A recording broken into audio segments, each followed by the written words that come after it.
México está a 10 días del inicio de los 19º Juegos Olímpicos.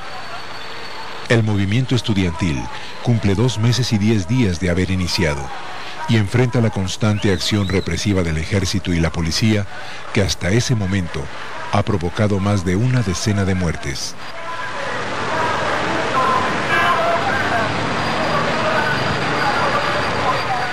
Desde la terraza del tercer piso del edificio Chihuahua, los oradores del Consejo Nacional de Huelga se dirigen a una multitud de cerca de 8,000 personas. Eduardo Cervantes estaba frente al edificio Chihuahua. Como 5 minutos o 10 minutos antes de que empezara la balacera, bajaron por esta escalera 6 u 8 personas, hombres todos, con unas pancartas. Se comentó que no parecían ser estudiantes, pero no se les prestó mayor atención.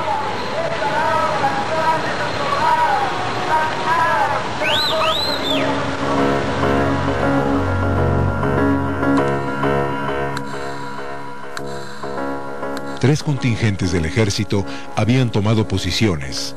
El primero, en Manuel González e Insurgentes, formado por el primer batallón de paracaidistas, el segundo escuadrón blindado de reconocimiento y el primer batallón de infantería de guardias presidenciales. El segundo, en el Monumento a la Raza, compuesto por el 40 Batallón de Infantería, 2 compañías del 19 Batallón de la misma arma y un escuadrón blindado de reconocimiento. El tercero, en la estación de Buenavista, con los batallones 43 y 44 de Infantería y un escuadrón blindado más. Los contingentes avanzarán hacia Tlatelolco por estas rutas. El general Crisóforo Mazón Pineda estaba al mando de esta operación denominada Galeana.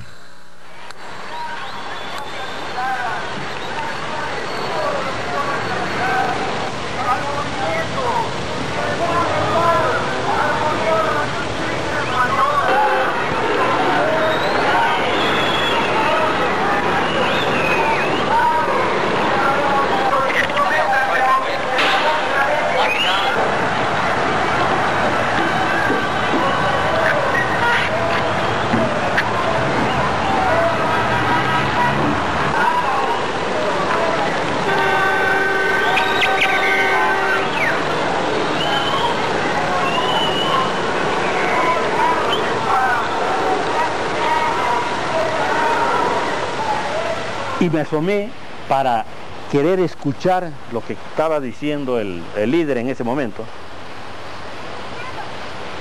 cuando de repente, frente a las torres de relaciones exteriores que tenemos aquí enfrente, vi salir una luz de bengala.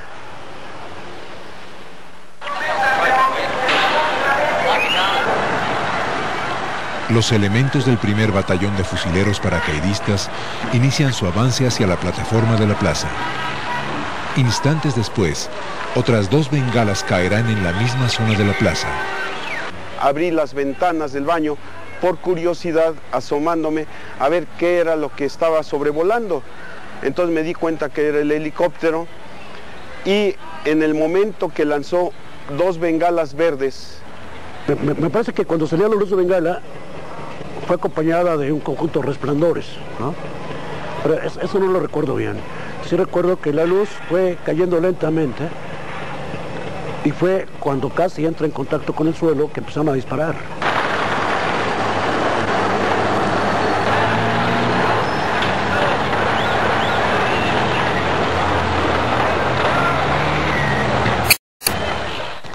Corrían de un lado a otro en esta zona, pero no sabíamos por qué, y entonces de repente comenzaron a sonar especie de balazos.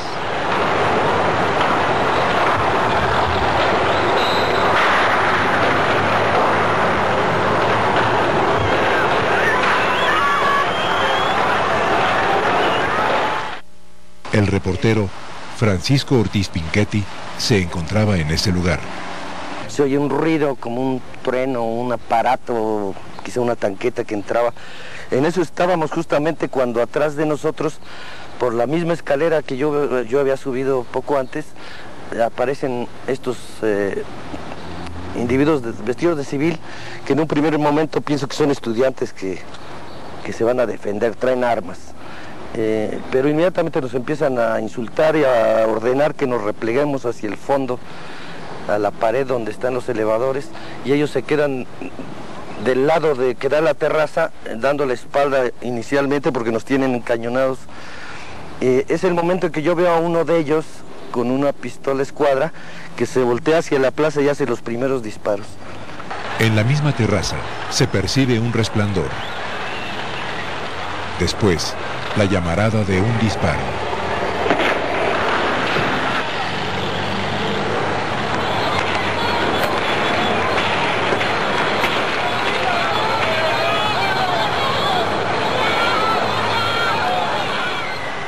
Este soldado identifica el origen de los disparos. Finalmente su arma apunta en dirección a la terraza del tercer piso del edificio Chihuahua.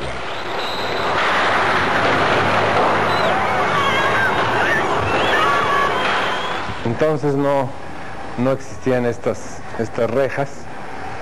En este espacio de la columna al muro había una fila de alrededor de 6 a 8 miembros, ahora sabemos del batallón Olimpia. La mayor parte tenían un guante blanco o un pañuelo blanco amarrado. Eran jóvenes, la mayor parte de ellos se les notaba muy nerviosos. Estaban apuntando a los que estaban entrando en cantidad importante de gentes que venían corriendo, hasta que alguien gritó de la otra esquina que estaba abierta la otra parte. Otros estaban entrando también por aquí y salían corriendo hacia allá. Cuando íbamos, que serán 10, 15 metros después del muro, se empezaron a escuchar detonaciones aquí abajo.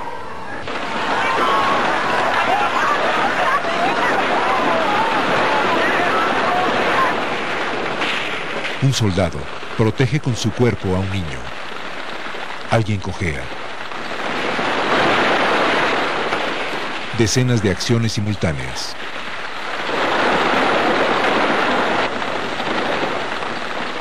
Los soldados adoptan posición de combate.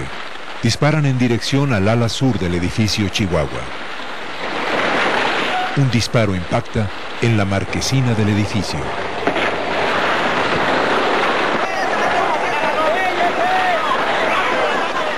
Yo estaba parado exactamente ahí y por aquí corrían las gentes, y pobres mujeres, jóvenes. Cuando yo les gritaba, corran, aquí está abierta una ventana. Entonces no había esta reja, fácilmente podían subir a ese departamento. Y no miento, como 30 o 40 gentes, no sé cuántas, ¿no? Estuvieron metidas ahí en pecho tierra, tiradas, porque había ráfagas de tiros por todos lados.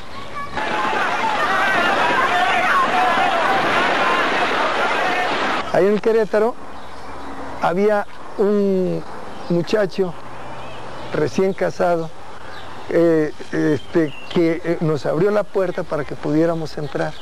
No sé cuántos entramos. Lo que sí es cierto es que por lo menos había 2 heridos de bala.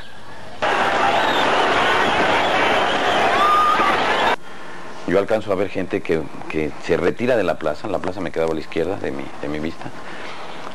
Van corriendo, mucha gente, y veo gente caer, ¿no? Los soldados corren hacia el barandal del puente y empiezan a bajar.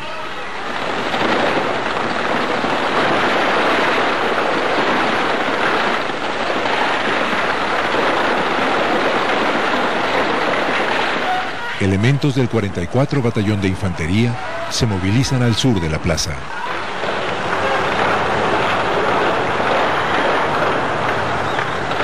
Cerca de los edificios Chamizal y Atizapán, el ejército rodea la zona.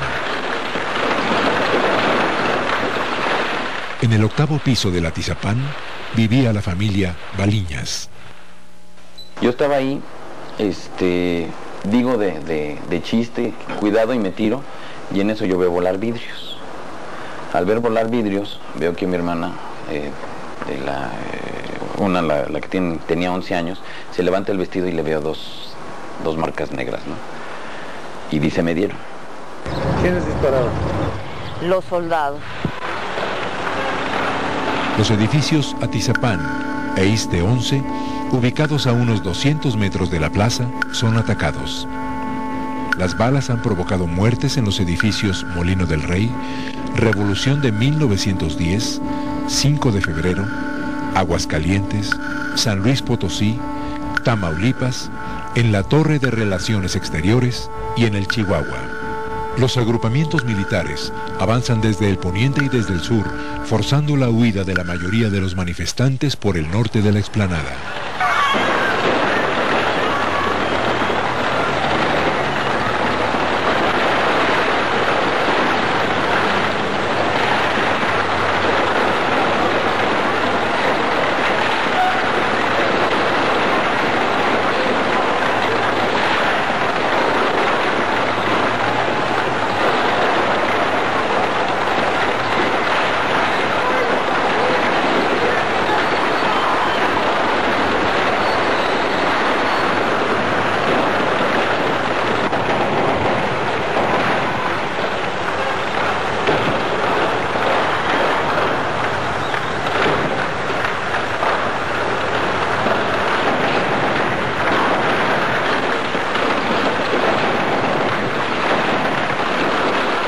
Muchos caen en la explanada.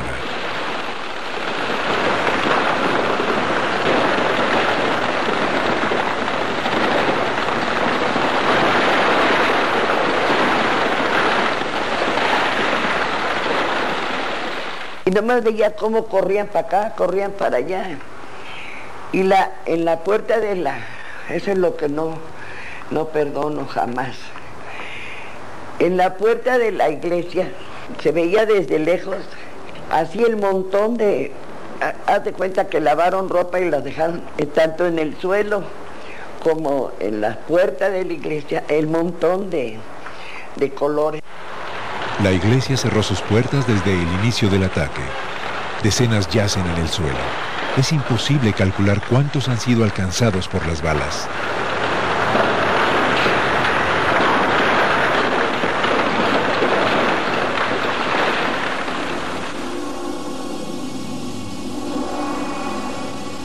Alrededor de las 19 horas cesa el primer tiroteo. Otros más de distintas intensidades tendrán lugar en las siguientes horas. En la Plaza de las Tres Culturas llueve. Los soldados tenían a los jóvenes estudiantes desnudos y sobre este muro que es la cubierta de los elevadores. Sobre este muro, todo alrededor, estaban los jóvenes que habían detenido.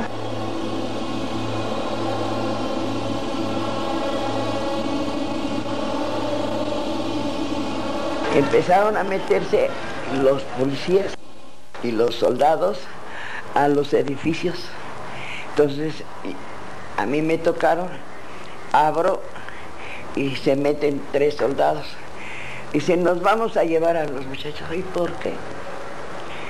Porque son belicosos, que sabe que a ver dónde está una orden o algo para que se puedan detener. Si no están haciendo nada, están estudiando, están leyendo, y además no se quieren meter en líos. A nosotros nos vale. Entonces me meto a la cocina y saqué un sartén. Digo, ustedes se lo llevan y me llevan a mí también. ¿Y a usted por qué? Porque le voy a romper la mamá.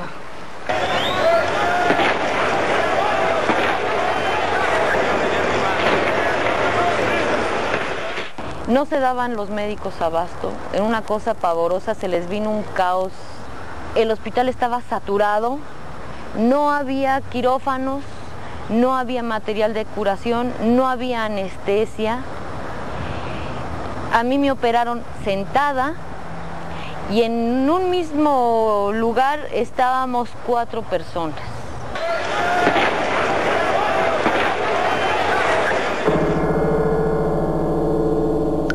Hacia las 11 de la noche persisten los tiroteos aislados, principalmente al poniente de la plaza.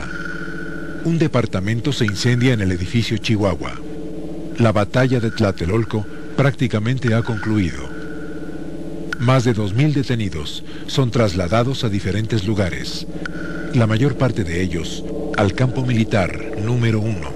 Pues nunca he visto cosa más tremenda y más horrible que el anfiteatro ese día de la tercera delegación. Vi no menos, más de 40 cadáveres, gentes, la mayor parte jóvenes, de 18 20 años.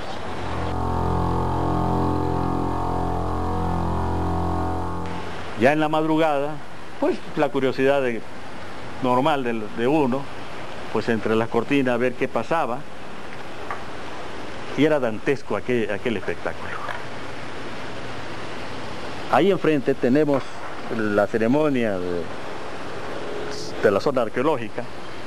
Ahí precisamente donde está el hombre en la reja, ahí estaba un cuerpo. Me impactó mucho. Empecé a buscar con la vista y no vi uno, vi varios cuerpos tirados. La plaza estaba llena de zapatos. Y curioso, estaba lloviendo esa noche. Y aún así estaban gente, los bomberos lavando la explanada. Ahí enfrente, donde está ahora que es Biblioteca de Relaciones Exteriores, estaban en fila sobre la pared los mujeres y jóvenes desnudos, completamente desnudos.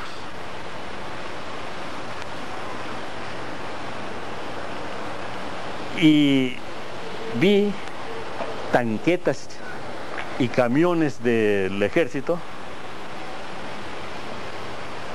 y soldados levantando cuerpos, y así como costal de papas las aventaban al carro. No era uno ni dos, eran varios cuerpos.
La tarde del 4 de octubre son sepultados algunos de los caídos en Tlatelolco. En el Panteón Jardín es enterrado el estudiante Guillermo Rivera Torres, muerto por heridas de bala en la Plaza de las Tres Culturas.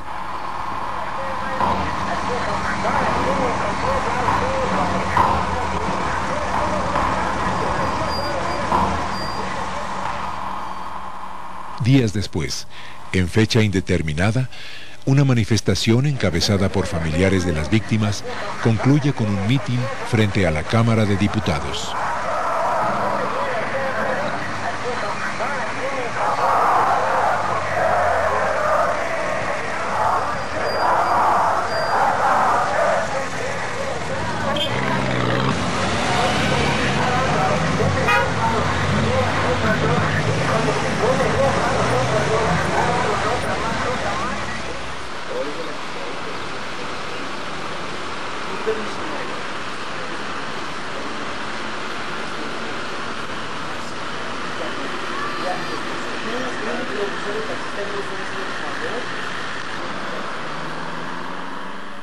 Muchos continúan detenidos en el campo militar número 1.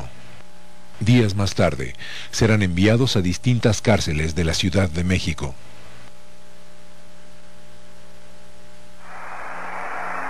La tropa permanece en Tlatelolco hasta el 9 de octubre. 3 días más tarde, dan inicio los 19º Juegos Olímpicos en la Ciudad de México.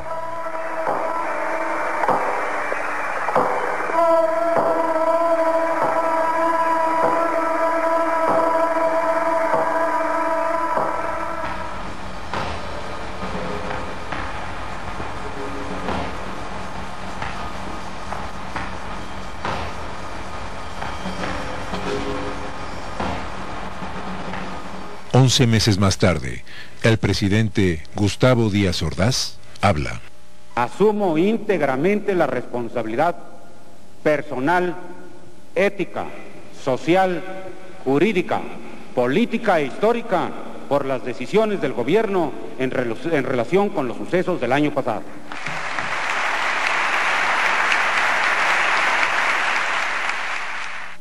En 1976, el exmandatario volvía al tema del 2 de octubre. Desde la azotea del edificio Chihuahua, de allá dispararon perversamente contra los soldados y contra sus propios compañeros, o por el nerviosismo del momento y su falta de práctica en el manejo de las armas que ellos habían conseguido o que a ellos les habían dado, no pudieron controlar los disparos y no solamente hirieron y lesionaron a soldados, sino también a sus propios compañeros.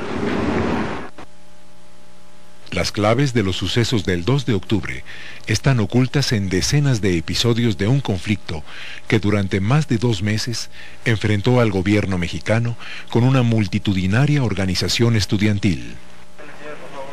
El 22 de julio de 1968, un pleito entre preparatorianos, violentamente reprimido por la policía, marcó el inicio del movimiento estudiantil, que tuvo como bandera la crítica al autoritarismo del gobierno.